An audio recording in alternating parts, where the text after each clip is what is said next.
morning. My name is Faith Woodman. I'm a member of the Board of Trustees.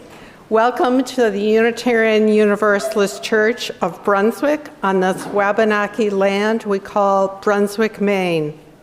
Today is Sunday, March 12. Our minister, the Reverend Dr. Karma Amos, is leading today's service. Today's reflection is the power of vulnerability. Ashley Richards of the Pledge Committee will give an update today on the pledge drive. The Working for Justice focus group on Indigenous awareness calls your attention to today's Green Sheet announcement of the opportunity to discuss tribal sovereignty in the sanctuary between 11:30 and 12:30 after today's service. And finally, please take a moment to silence your cell phones. Welcome. We are so glad to have you here.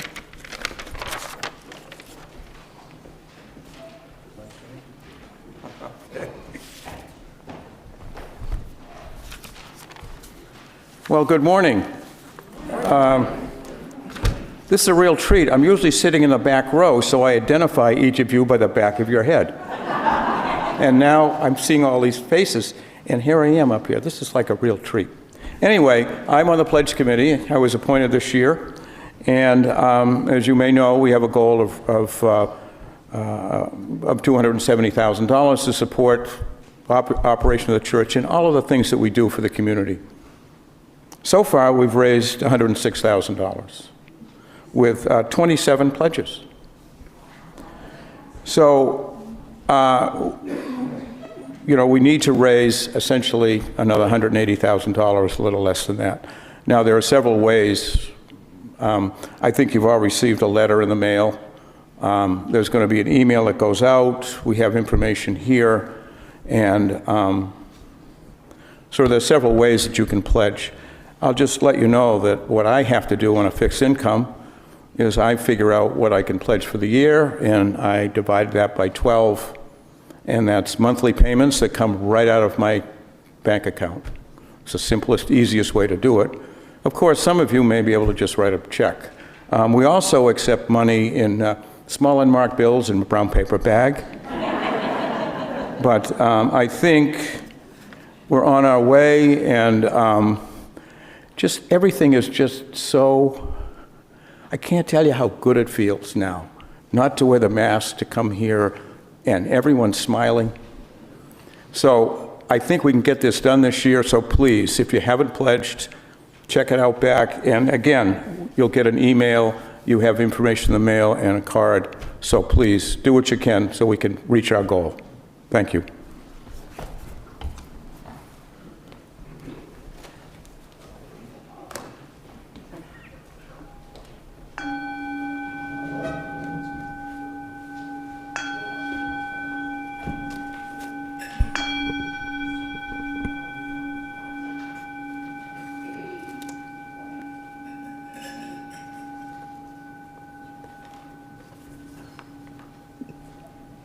Good morning. My name is Pat Moore, and I'm a member of the Worship Committee. I'm here to do the chalice lighting. I'll read it first. We light this chalice for those who convinced us that it was safe to share our longings, for those who proved that not everyone will run from the weight of the pain we carry, for those who held us in our fear and helped us heal from our regret, for those whose humble apologies made us believe that we too could be forgiven, and for those whose tenderness helped us to see that we no longer need to hide. Our vulnerability frees us, it binds us. It makes holy the path we travel together. May this flame ever help us keep that in view.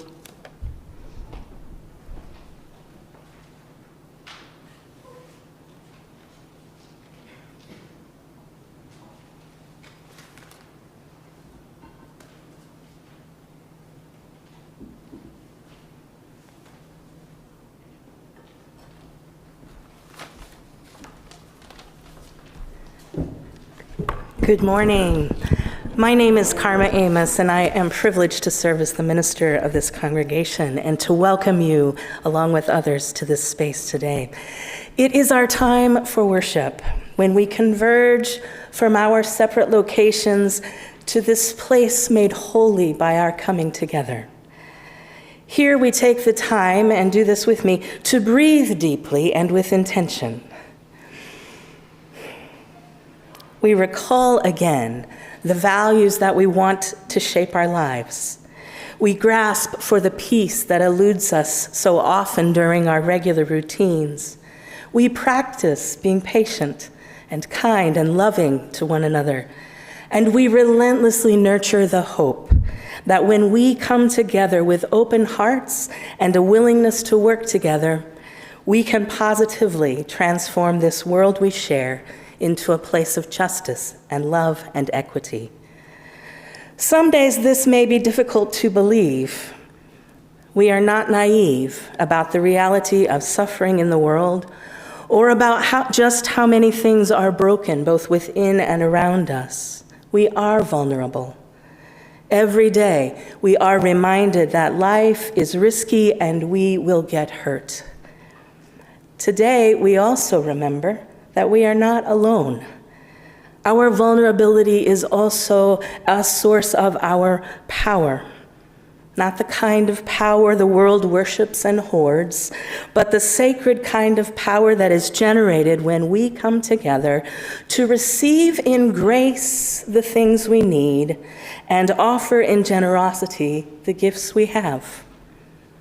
May we be enriched today as we open our tender hearts to the spirit of life and to one another in this time of worship. If you would rise as you are able, in body or spirit, we'll sing together our opening hymn, number 125, From the Crush of Wealth and Power. The words will also be on the screens.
Good morning.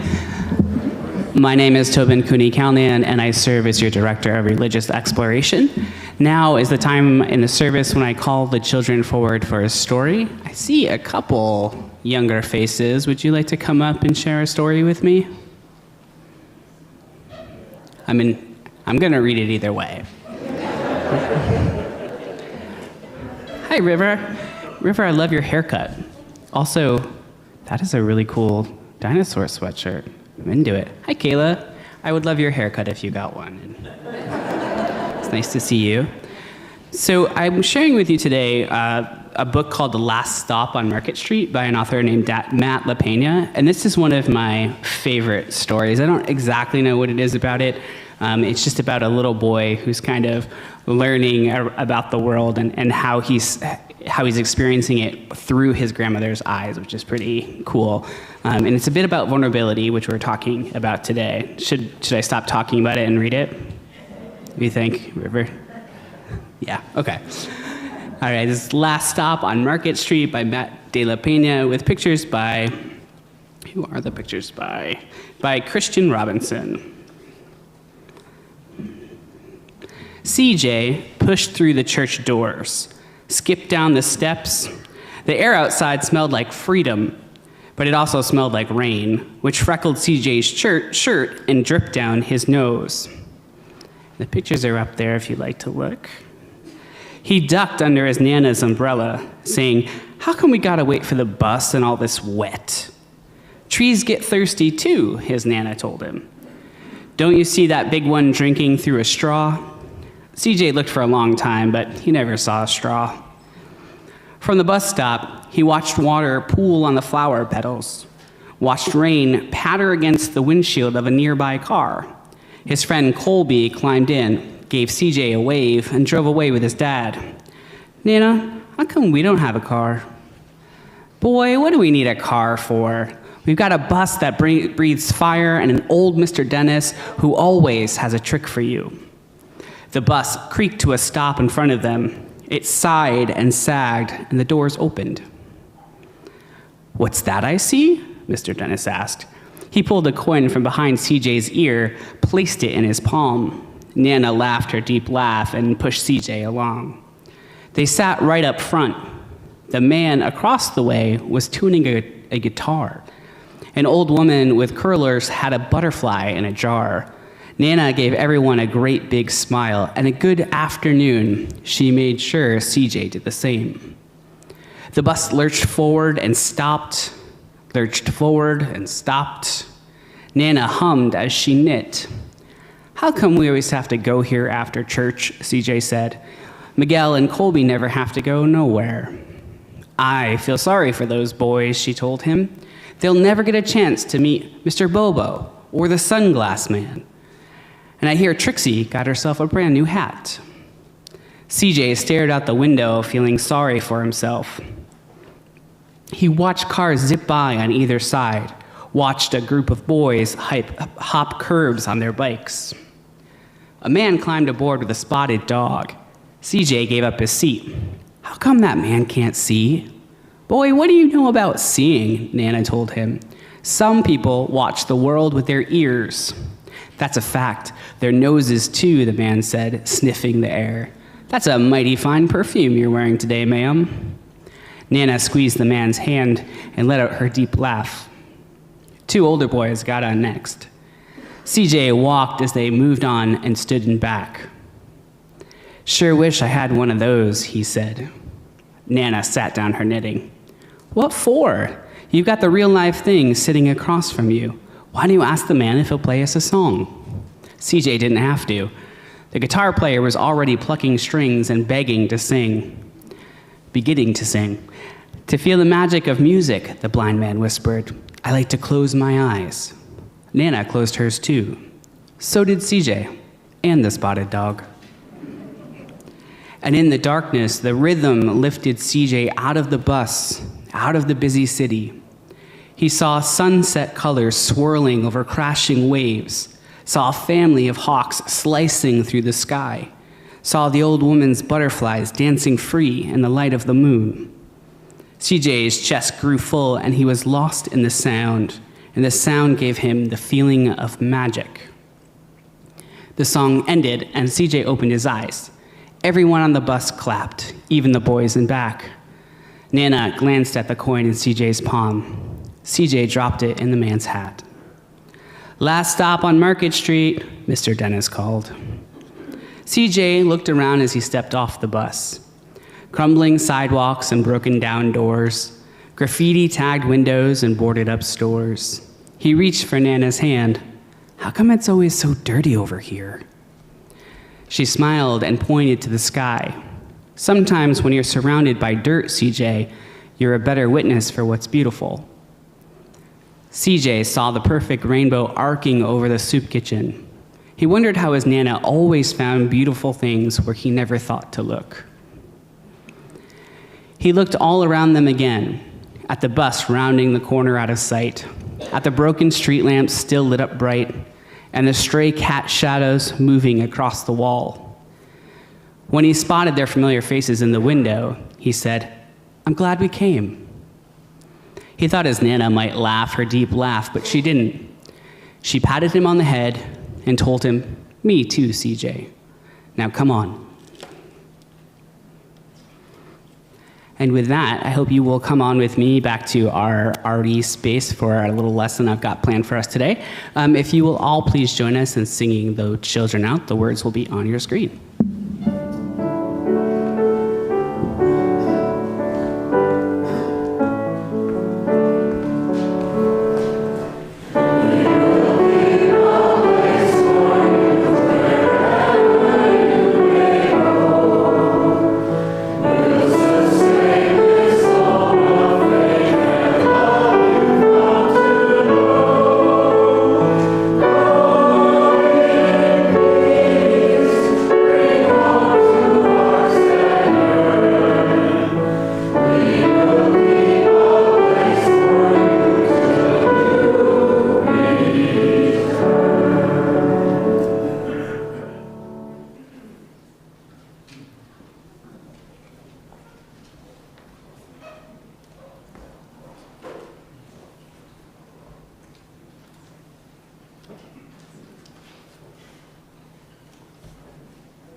Good morning. I'm Irene Austin, Pastoral Care Associate. I'd like to share the joys and concerns of our faith community. I don't see any joys written today, but I know I'm feeling great joy to be singing with my friends, to see you all, but also to welcome Sylvia back. So nice to see her, isn't it? For concerns, Lee Peranto writes, or sends this message, Paul and I were both diagnosed with COVID on Tuesday. I got quite sick, resulting in an ER visit and 2 liters of fluid. I am slowly on the mend. In Paul's case, his symptoms have been milder. We are scheduled to return from St. Croix on the 13th. Bummer. We will see how that goes. Please keep us in your thoughts. If you are watching from home and you would like to share joy or concern and have it read from the pulpit, please send us an email at uucbjoysandconcerns@gmail.com. That address is up on the screen and also in our parish messenger. This week at UUCB. And if you have a concern that you would like to share more privately, after the service, look for a pastoral care associate. You'll know us by the light blue ribbons on our name tags, and we would be happy to listen and help.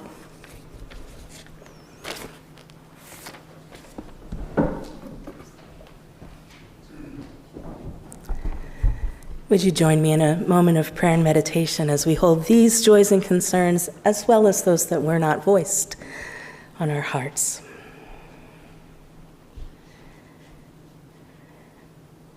Spirit of life, for all that causes us pain, the reality of suffering, the realms of uncertainty we occupy, the ways in which we are divided from one another and within ourselves, for all that causes us pain, we cry in supplication, may we be comforted, and may we comfort one another.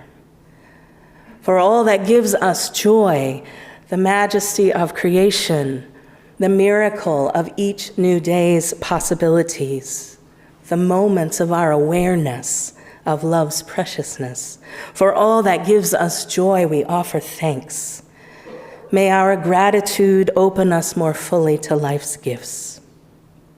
For the life we live, for the dreams we dream, for the hopes we harbor, for the love of all that is good and holy and just, let us offer ourselves in openness and celebration. May it be so, and amen. We have a special opportunity today that we want to share more information with you about, and we're very, very excited to be able to do so today with our Minister Emerita, the Reverend Sylvia Stocker, and Steve, welcome here in the building with us today. I want to say just a word about that before we hear from Sylvia. I've said to many of you individually, but I want you all to know that I feel very much like I won the predecessor lottery in Reverend Stocker. Shortly after I arrived here at Brunswick, Sylvia sent me this picture that you're looking at on the screens, a picture from the history of this congregation before this building was erected. Of her, as you can see, with a gold Sharpie, inscribing one of the steel posts that support our structure. And the inscription reads, "For all the colleagues who came before me, for all the colleagues who will come after me." This epitomizes for me the spirit of Sylvia in as much as she holds such respect and care for her colleagues, and I have been a recipient of that so much. It has been so touching that she has done everything that she can do and then some to help set me up for success, and I am so grateful to you, Sylvia.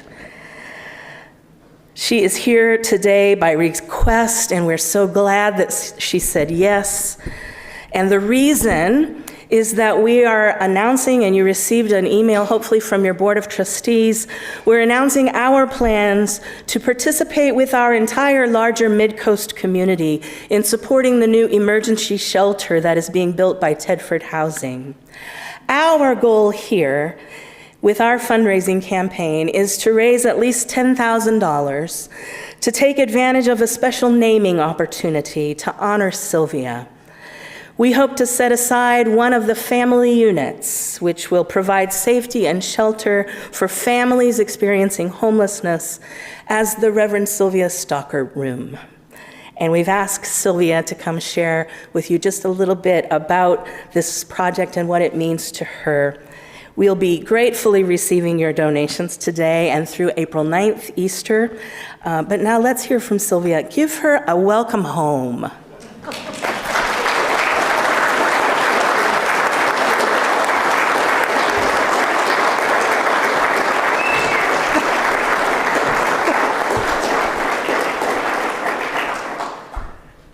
Wow.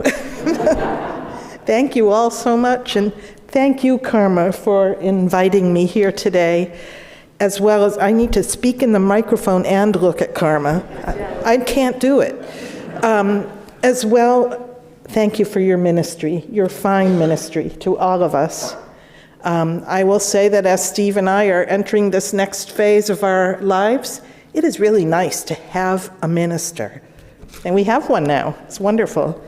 Also, Karma, that column, it's right there.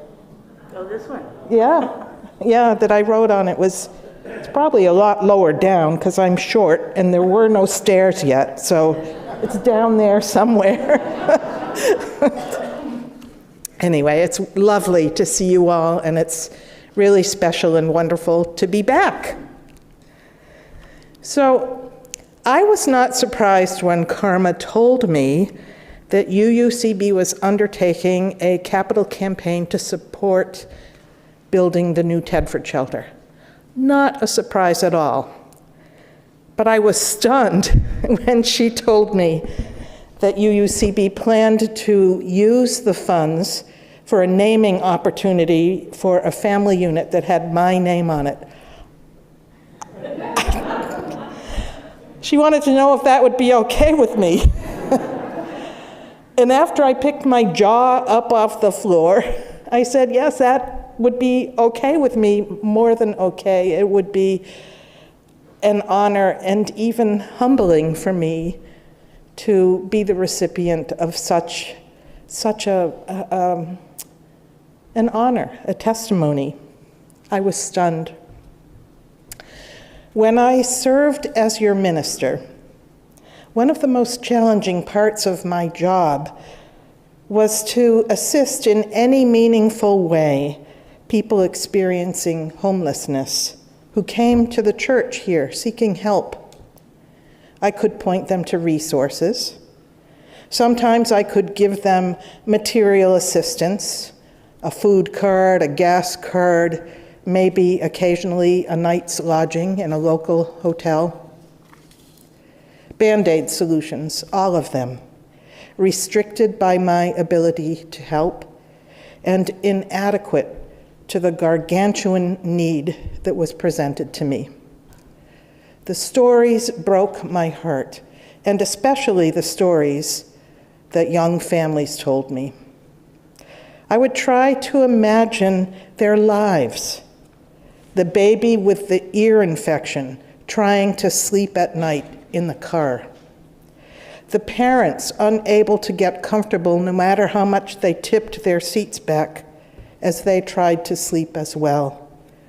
The lack of privacy, the heat, the cold, the worry and fear. The mother with no good answer when her child asked, "Mommy, where will we sleep tonight?" In my life, I have been lucky enough not to have endured such vulnerability. Yes, I have experienced lean and worrying times, but with luck that I did not deserve any more than anyone else does, I have always managed to squeak by. So in thinking about today's remarks, I tried to come up with a situation in my life that evoked a somewhat similar feeling of helplessness. And what came to mind was our church fire in 2011 that destroyed the sanctuary that used to stand here. That night, I stood over there on the sidewalk all night long, watching the church burn, wondering what we would do, wondering how we would gather even just to grieve, let alone continue to be a church community, wondering so many things with no good answer to any of my wonderings. The morning after that sleepless night, a gentleman approached me as I stood there on the sidewalk, and he said, "Where will AA meet?" And gosh, it was their meeting time, and they were meant to meet in our building. And there I was, the mommy with no good answer. "I don't know," I said. Fortunately, someone from the library, and it was probably Mike Keith, was standing there too. "Come with me," that person, whoever it was, said. "Come with me. I will find a place for you." Come with me. I will find a place for you. Words of an open heart. And in the following 3 years, there were so many people in this region who found a place for us, this congregation. And isn't that what Tedford Shelter says every single night? Come with me, I will find a place for you. And isn't that what we as a community, we as a people are meant to cultivate? Isn't that what we are meant to offer to our world? Years ago, the Brunswick Area Interfaith Council created Tedford Shelter, and I'm talking about many years before I arrived on the scene. So Tedford Shelter was a religious response to a burning need, because it is holy work to care for the most vulnerable among us. UUCB's stunning and exceptional capital campaign that we are now undertaking is holy work. And to think that you would ascribe my name to that, well, there is no language, there are no words to describe how much that touches me and how much that honors me. And so from the deep recesses of my heart, I offer you my bow of thanksgiving. Thank you. Here's my bow.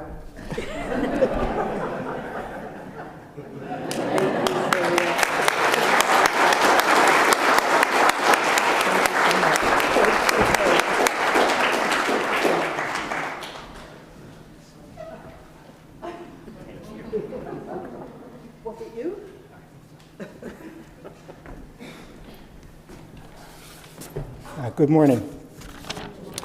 The reading this morning is from Brené Brown, The Manifesto of the Brave and Brokenhearted. There's no greater threat to the critics and cynics and fearmongers than those of us who are willing to fall because we have learned to rise. With skinned knees and bruised hearts, we choose owning our stories of struggle over hiding, over hustling, over pretending. When we deny our stories, they define us. When we run from struggle, we are never free. So we turn toward truth and look it in the eye. We will not be characters in our stories, not villains, not victims, not even heroes. We are the authors of our lives. We write our own daring endings. We craft love from heartbreak, compassion from shame, grace from disappointment, courage from failure. Showing up is our power. Story is our way home. Truth is our song. We are the brave and brokenhearted. We are rising strong.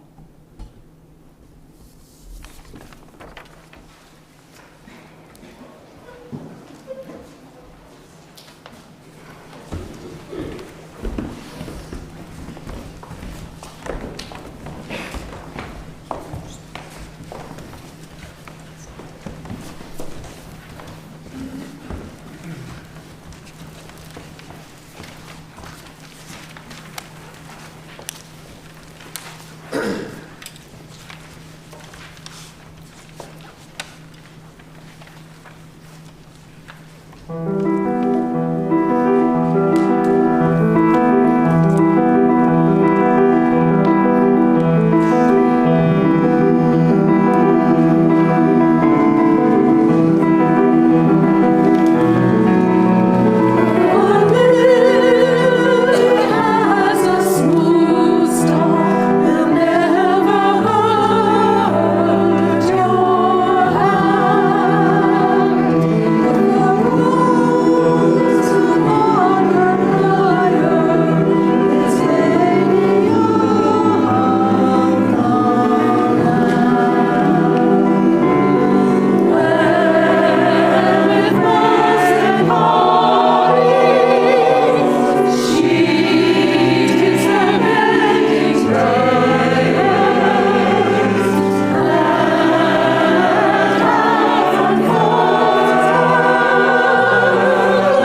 It is true that we have a lot going on today because we are a community with a lot of exciting things going on, so we won't apologize for that.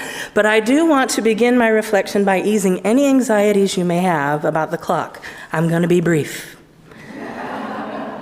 We are reflecting this month on the theme of vulnerability, and today I want to talk about its power. Now, power and vulnerability may seem to be at odds, incompatible. Many of us have been taught that vulnerability, imperfection, and basic human need are weak and things to be avoided or denied. In fact, there are entire industries devoted to helping us maintain the illusion that we can, if we just try hard enough or get the right product, be perfect, ageless, happy, and healthy all the time. We spend millions of dollars and countless hours of energy pretending that we aren't vulnerable, unsure, or afraid. In fact, we're perfectly fine. Thank you very much. That is, of course, rubbish. But we have invested ourselves in that farce, and it is harming all of us. Over 20 years ago, as I was finishing up seminary, I participated in the cross-cultural experience that was required in my program. We went to South Africa, where I had always wanted to go, and our topic of study was forgiveness, something I wanted to understand better.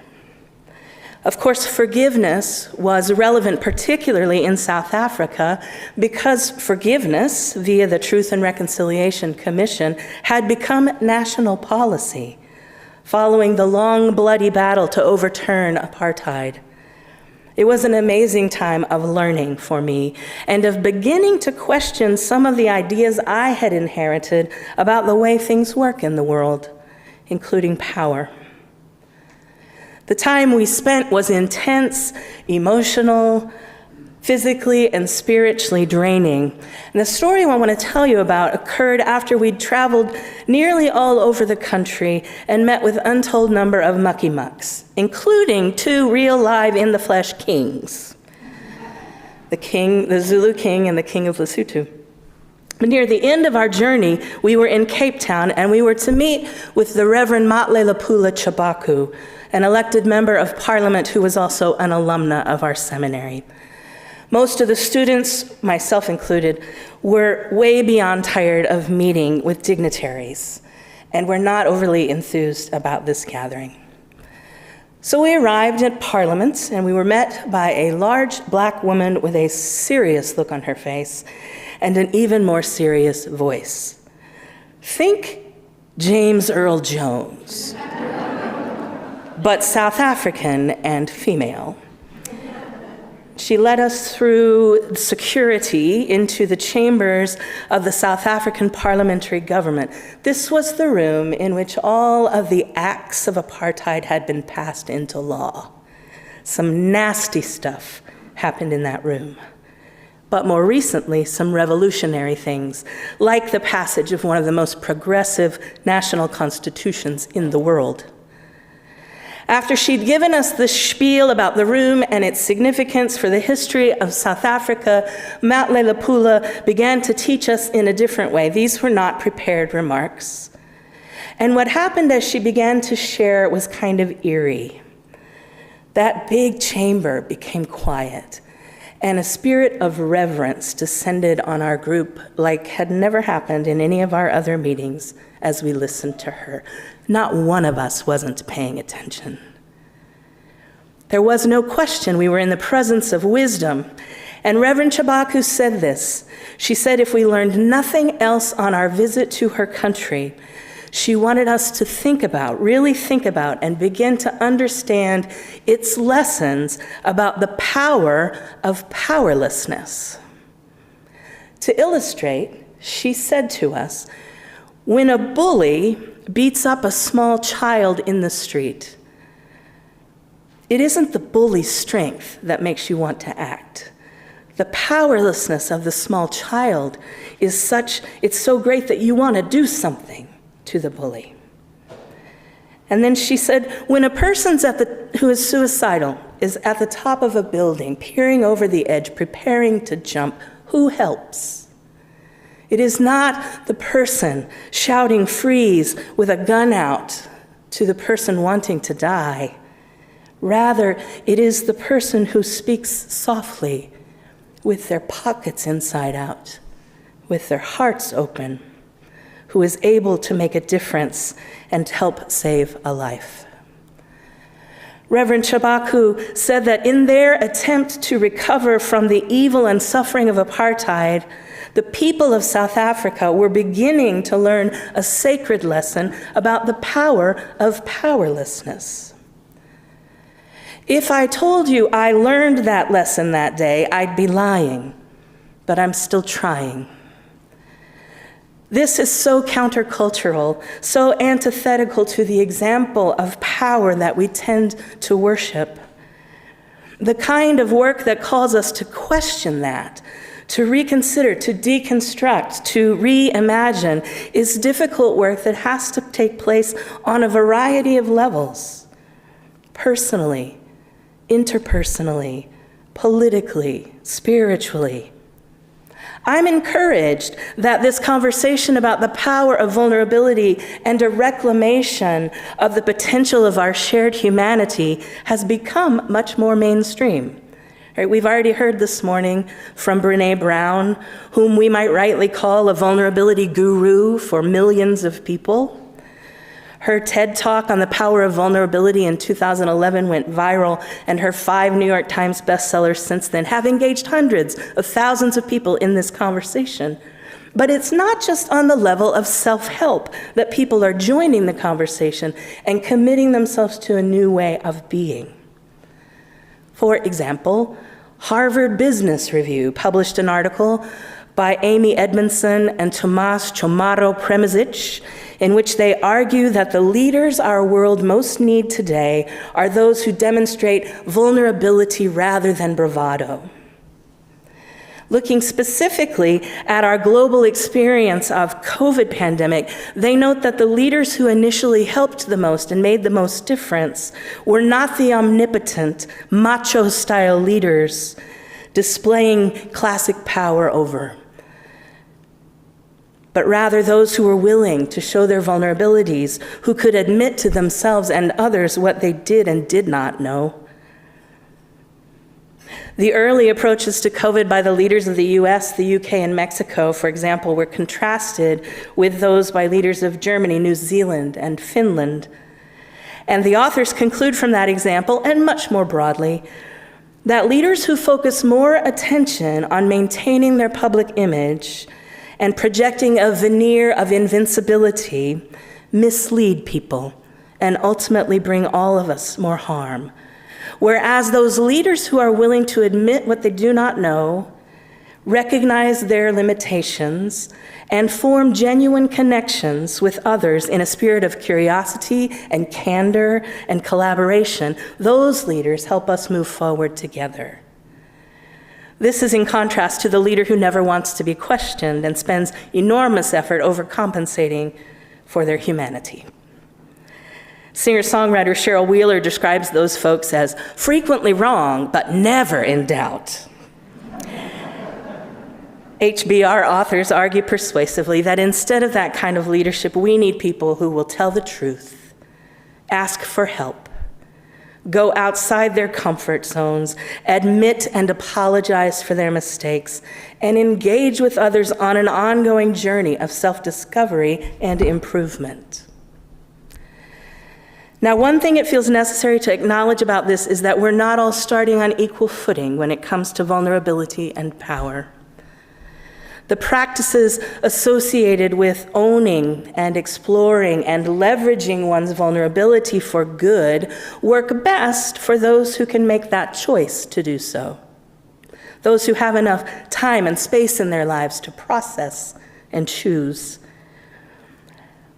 I had a challenging conversation a number of years ago when I was teaching a class on vulnerability and using some of Brené Brown's work, much of which I find valuable. And it was a disability rights activist who first pointed out to me, that sounds fine and good, unless you are a person who has never been able to pretend to be other than vulnerable. People who are identifiably vulnerable to others, those with disabilities, those experiencing homelessness, the oppressed and abused, the poor, likely do not need to be told that their vulnerability is a good thing. That message is most relevant to and holds the most potential for people like me of relative privilege, whose every energy isn't exhausted by trying to survive. The power of vulnerability that I want to encourage us to today is that which is common to our shared humanity. There is not one of us who can be and do everything on our own. We need one another. There is not one of us who is right all the time or who doesn't make mistakes. We cannot learn and improve if we aren't willing to admit that. We all fumble and we all need help. If we could interrupt the cycle of shame that sends us spiraling when we find out we're not self-sufficient, we might realize that it's precisely at that point of need that creates an entryway for compassion and connection and care, and the genuine kind of progress that doesn't leave anyone out or have us scrambling to get over one another. As we continue to reflect together, may we be empowered in our vulnerability, and may we truly see and engage one another as we are, that we might be stronger together.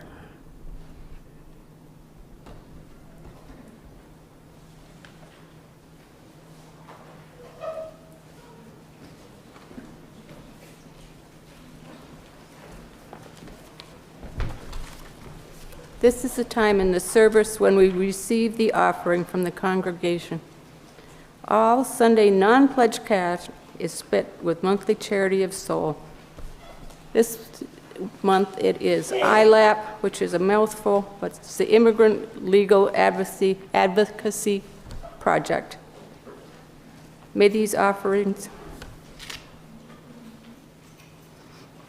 If you would like to contribute to the Tedford House, you can do it. Make sure that it is identified as going to them. I have some envelopes up here, or if you have a check, please write it on the check.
Please say with me, may these offerings sustain the work of this church, weaving the tapestry of love and action. Thank you.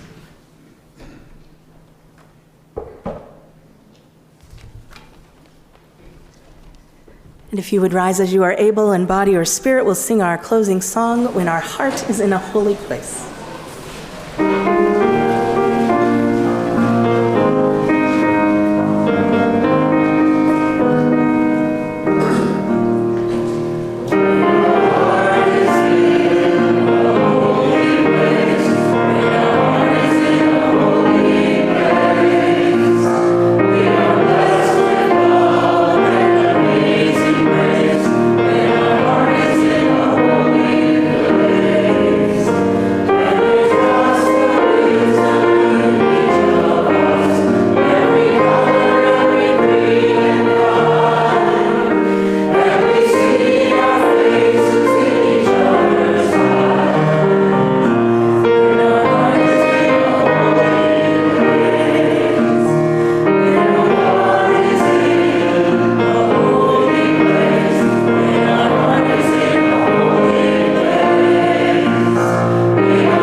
You may be seated. And friends, as we go from this place today, may the gifts we discover in the holy places of our own hearts, as well as from the heart of this spiritual community, be a source of blessing for us and through us, for all of those with whom we share life. Let us go in purpose and peace and tender and shared power. Amen.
Greet your neighbor.